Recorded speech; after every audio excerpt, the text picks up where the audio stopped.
Hello students, आज हम C++ का एक टॉपिक देखेंगे, फंक्शन डिक्लेरेशन, जिसे फंक्शन प्रोटोटाइपिंग भी कहा जाता है। सबसे पहले फंक्शन का एक एग्जांपल सामने रख लेते हैं।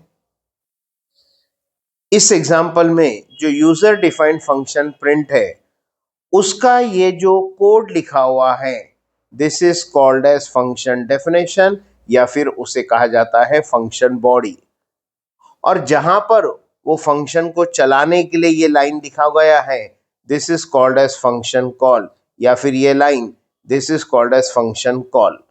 जहां फंक्शन का एक्चुअल कोड है वो फंक्शन डेफिनेशन, और जहां उसे चलाने के लिए इंस्ट्रक्शन लिखा हुआ है, दैट इज फंक्शन कॉल।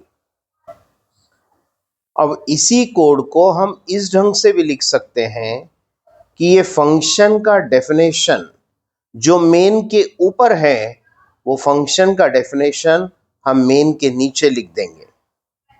तब हमें एक और चीज ऐड करनी पड़ेगी, देखते हैं वो क्या है। फंक्शन का डेफिनेशन अगर इस कॉल के बाद, मतलब यहां मेन के बाद अगर आ जाता है, डेफिनेशन यहां पर आ गया, तो फिर कॉल से पहले यहां पर एक और चीज आएगी, that is called as function declaration या फिर फंक्शन प्रोटोटाइपिंग। वो कैसे लिखना है? तो डेफिनेशन यहां का जो लिखा हुआ है, उसका पहला लाइन एज इट इज लिखना, एंड विद द सेमीकोलन, और उसके अंदर जो वेरिएबल के नाम है वो ऑप्शनल है। ए और बी हमने हटा दिए और वो बन गया void print in bracket int comma int. This is called as function declaration और प्रोटोटाइपिंग। तो रूल क्या है कि फंक्शन के कॉल के पहले, जैसा यहां देखो, फंक्शन के कॉल से पहले डेफिनेशन रहना चाहिए। किसी रीजन से अगर डेफिनेशन पहले नहीं हो सकता, जैसे कि यहां पर है, फंक्शन कॉल से पहले डेफिनेशन नहीं है बल्कि बाद में डेफिनेशन है, तो फिर पहले क्या रहना चाहिए? एटलीस्ट उसका डिक्लेरेशन रहना चाहिए। वो डिक्लेरेशन कैसा लिखेंगे?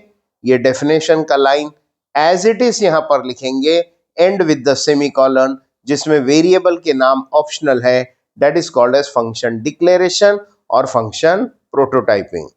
आई होप आपको ये फंक्शन डिक्लेरेशन एंड प्रोटोटाइपिंग का सेशन समझ में आया होगा।